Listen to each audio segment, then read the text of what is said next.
In a post-apocalyptic world in the 31st century, a man called Rost lives with a young child in isolation. Rost is an outcast and is basically ignored by other people that live in scattered primitive tribes. He carries the young child through the vast land, filled by large robotic creatures known as machines that dominate the earth.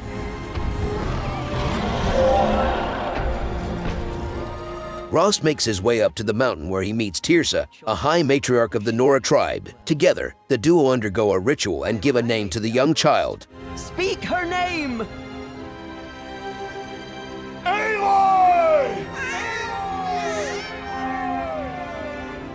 Soon after, the other matriarchs arrive and express their disapproval. They state that Rost and the child must continue to live as outcasts, as Rost promises Aloy that he will never leave her side. This is the tale of Horizon Zero Dawn. As always, beware of spoilers and enjoy the story. 6 years after her naming ceremony, Aloy watches other children gather berries from afar, but is shunned after trying to join the group. With her feelings hurt, she runs away and stumbles into an expansive underground cave. Inside, she discovers the cave is actually the entrance to an underground bunker, a ruin of the technologically advanced predecessors known as the Old Ones. Aloy discovers a corpse with a strange device attached to its ear. She removes the device and attaches it to her own, which reveals detailed holograms and visual data. The device is called a focus and is an important piece of forgotten technology. Aloy eventually reunites with Rost, who scolds her for running off on her own. She refuses to give the focus to Rost, as people don't understand technology and consider them to be sources of corruption and evil. Rost voices his disapproval of her use of forbidden technology, but allows her to keep the device. Rost decides that it is time for Aloy to learn the hunting and gathering skills required to survive in the world. He teaches her how to avoid machines and kill them only when needed. As the pair venture for more lessons, they spot a young Nora clinging to a cliffside.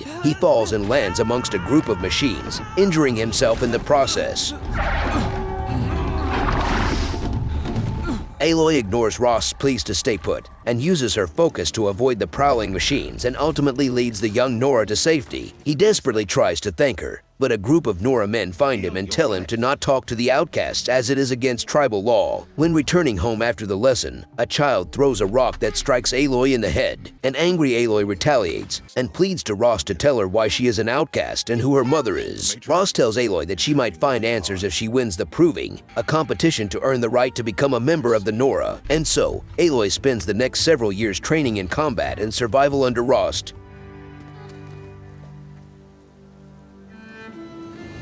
She becomes a formidable hunter, skilled with the bow, and she also learns many things about the Old Ones using her focus. After Aloy comes of age, she meets Rost, who tells her that he will not see her again. She pleads with him to reconsider his words, but Rost assures her that her acceptance into the tribe will lead to the answers she seeks. Aloy makes her way to the village and finds the city is bustling due to the arrival of envoys from the Sun Kingdom, who have visited the Nora lands for the first time in several years. She notices the foreign envoys are being given a rough reception due to the bloody history between the tribes. Aloy spots a strange man wearing a focus in the crowd. He introduces himself as Olin, and Aloy learns that he is from the city of Meridian. They are interrupted by a man named Arendt, who is also from Meridian. After a brief introduction, Aloy heads to the quarters to get some rest, but she is continuously harassed by most members of the tribe for being an outcast. The next morning, Aloy and the other Nora head to the Proving Grounds, where the ceremony begins with the participants rock climbing to the starting area. The group must cross a perilous mountain pathway filled with obstacles. Aloy makes a desperate move to cross an old crumbling trail that takes a more direct path to the exit. She succeeds and finds herself in first place while crossing the finish line and wins the Proving. As a proctor announces Aloy's victory,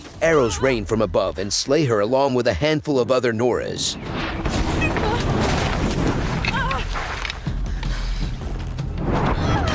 An attacker using a machine gun overwhelms the young Nora, killing everyone except Aloy, who learns that she is the primary target of the attack. While inspecting an enemy corpse, Aloy finds it to be wearing a focus. Suddenly, she is grabbed from behind by an unmasked attacker. As he prepares to kill her, Rost intervenes by firing arrows at him. Despite a valiant struggle, Rost is stabbed by the unknown attacker. He orders his men to burn them all, but Rost manages to crawl to an unconscious Aloy. Survive. He pushes her off the mountain to safety, while she witnesses an explosion that kills Rost.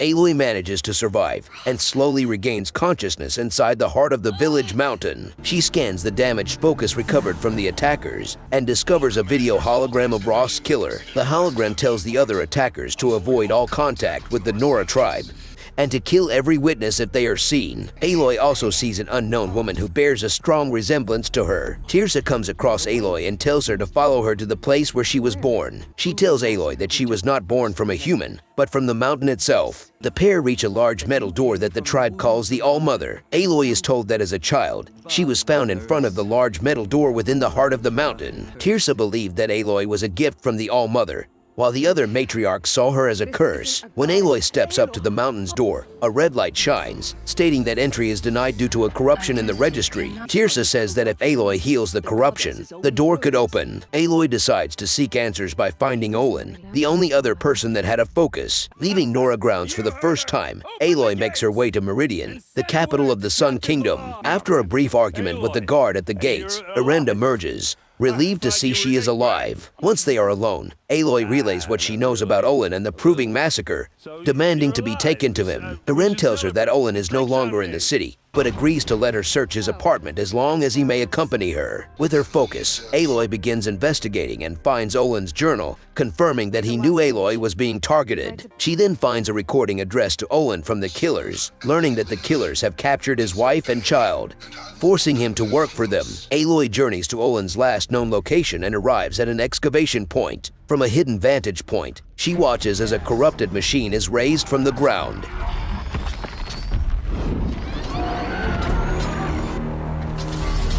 Suddenly, Olin and the killers cry out, revealing their focuses have stopped working. Realizing they are not alone, the cultist leader orders a search of the area to find the intruders. Meanwhile, an unknown caller taps into Aloy's focus, informing her that he has temporarily disabled the killer's focuses to assist her. Once the enemies are dispatched and only Olin remains, Aloy approaches him to demand answers. She learns the killers are a cult who worship and serve a metal devil called Hades. She learns that it was Hades who put out the kill order on Aloy at the Proving, and that the man who tried to kill her is Helles, the leader of the cult. Under the instruction of Hades, the cultists are excavating sites of the old ones to bring machines back to life and recruit them into their army. After Olin reveals all he knows, Aloy decides to spare his life and asks him to go back to his family. Intent on learning more about the mysterious woman that she so closely resembles, Aloy journeys to a ruin in the mountains of the Sun Kingdom. She discovers a number of corrupted machines guarding the site where the cultists have begun excavations. Aloy manages to get past them and squeezes through the crack to enter and comes to a large metal door. Similar to the All-Mother Mountain, Aloy is examined by a scan and permitted access to the ruined corporate campus of Pharaoh Automated Solutions. She learns that they were a corporation that manufactured machines and technology such as the focuses. She discovers that the old world was destroyed nearly 1,000 years ago after the corporation lost control of its automated military robots. These robots began to use their capacity to refuel with biomass, walking the planet and consuming whatever biological matter they can find. It would take decades to hack into the machines and shut them all down due to the impenetrable security. But the human race had just 15 months before the Earth was wiped clean of all life. After reaching the upper levels of the ruins, the unknown caller appears before Aloy as a hologram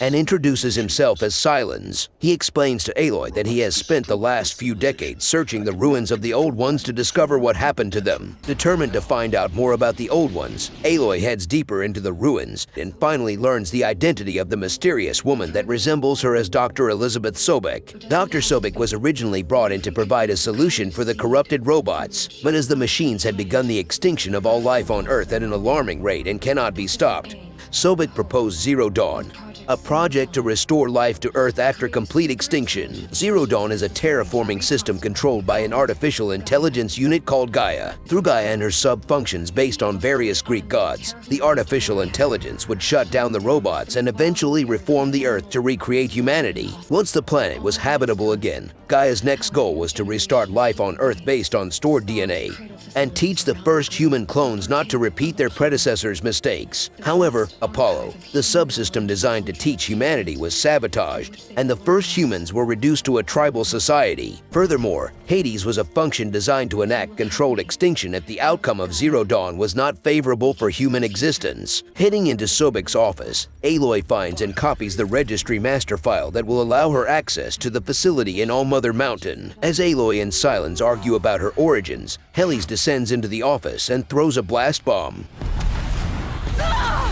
The explosion stuns Aloy, allowing Helles to approach her and knock her unconscious. Aloy awakens to find herself unarmed and stripped of her armor, suspended in a cage in the Sun Kingdom. Helles approaches, telling her that her efforts are futile and that she would meet the same fate as Rost. She is dropped into the ring to face off against behemothically corrupted machines. As Aloy uses the machine's strength to weaken the pillars, the platform crashes to the ground and Aloy runs into the dust cloud. When she emerges, she is fully armored and prepared to defeat the machine. Much to the disbelief of Helles and the crowd, Aloy manages to take down the machine, challenging Helles to face her himself. Helles then orders more machines into the ring to finish her off. Suddenly, there is an explosion at the main gate of the Sun Ring, and two machines enter.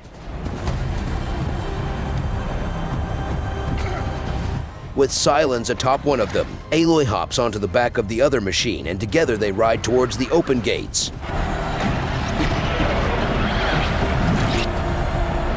Three overridden machines emerge and engage in battle, allowing Silence and Aloy to escape. After demanding some explanations from Silence, they part ways, as Aloy rides off into the opposite direction heading for her homeland. Aloy arrives back at the Allmother, and despite the High Matriarch's objections, she uses the registry to override the bunker door. Correction. Alpha registry restored. Genetic identity confirmed. Entry authorized. Greetings, Dr. Sobek. You are clear to proceed. And enters as the rest of the tribe watches. Inside, she learns that the location is the facility where she was created. She activates a hologram which appears to be the last message and dying plea of Gaia. In the message, Gaia explains that an unknown transmission corrupted the Gaia facility, transforming the subordinate functions into chaotic independent entities and awakening Hades. Realizing that once Hades takes control of the terraforming system, the extinction of all life on Earth will ensue.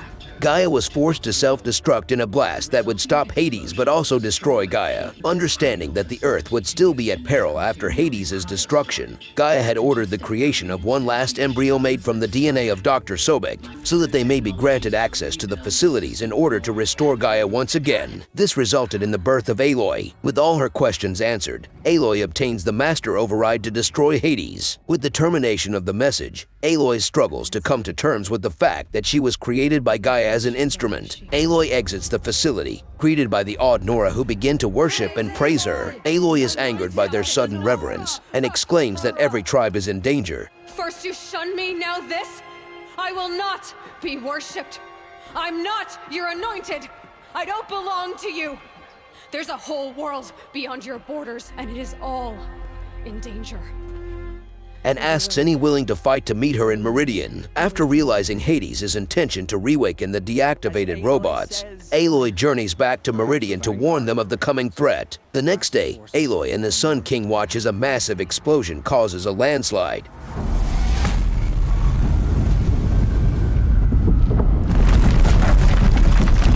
Providing a shortcut for the war machines to march onto Meridian, Aloy asks the guards to take up the guns in preparation for the machines. As the guards move to their stations, there is an explosion from below the balcony, with Helles and a number of cultists emerging. Prepared to take him on herself, Aloy jumps down to confront him one-on-one, bringing him down to his knees. She chooses her final words for him and finishes him off. Aloy then heads down to provide support against the machines, but they are overwhelmed as a missile hits the ridge and brings it down on top of Aloy. She manages to stay conscious long enough to see the machines hauling Hades behind it, marching past her and towards the center of the city. Sometime later, she is awoken by a Nora, who is relieved to find her alive among the rubble. He tells her that the machines marched through and continued to the city. As she reaches the bottom of the mesa, she sees that Hades has already begun sending the transmission that will awaken the dormant machines across the world.